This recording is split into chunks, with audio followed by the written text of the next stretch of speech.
What people don't seem to understand about the essence of Christianity in the context of Christianity having developed out of Temple Judaism is that before the divergence between the church and Judaism as we know it today, or modern Judaism, is that during the days of Jesus, there were several Jewish sects. It wasn't just the Pharisees.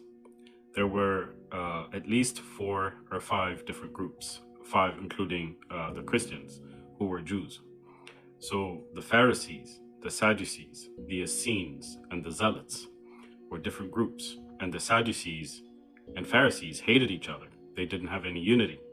And it wasn't just them. All of them, for example, the Essenes were a monastic order of Jews who lived in the desert, in the Qumran desert.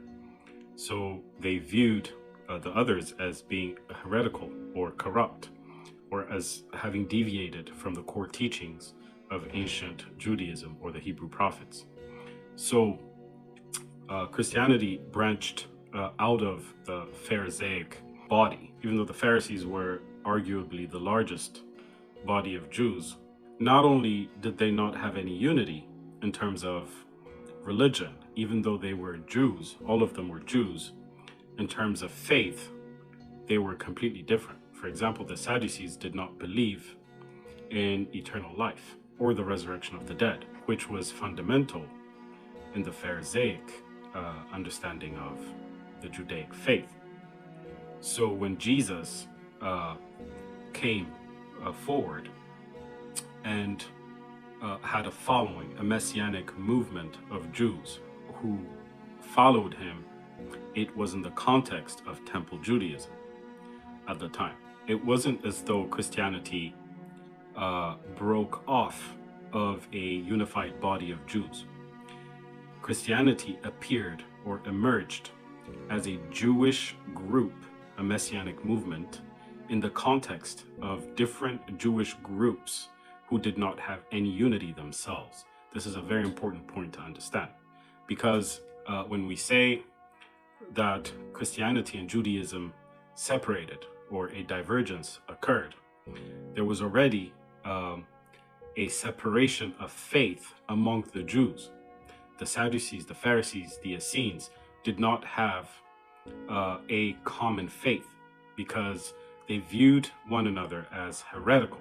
And the Zealots, in particular, were more interested in overthrowing the occupation, which was the Romans, and restoring the Jewish polity that existed prior to the conquest of the Romans. So from the perspective of Christianity, or the Christian Jews, the Jews who were following Jesus never perceived themselves as having been a different religion. They didn't perceive themselves as having been a different people. They viewed themselves, in fact, as having been the right interpretation, the correct interpretation of the prophecy of the Hebrew prophets. So in other words, they viewed themselves as being the real Jews, or the actual Jews who were following the Jewish Messiah, who was Jesus. The perspective that Christianity is not fundamentally Jewish comes from a post-divergence understanding after the destruction of the temple, when the Pharisaic sect of Judaism developed into a rabbinic movement, because the Levitical order no longer existed. Because without the temple, the Levites, who were the priests, no longer had a position without the temple. So the rabbis emerged. The rabbis are not priests, they're not Levites. They emerged as the teachers, knowers of the Torah. So then the Pharisaic movement adopted a succession of rabbis, or rabbinical succession, as the remaining authority for the Jews who did not accept Jesus as the Jewish Messiah. Whereas those who accepted Jesus as the Jewish Messiah had a different succession called the apostolic succession, which was a priesthood. And that became the foundation of the church, as Jesus being the head of it.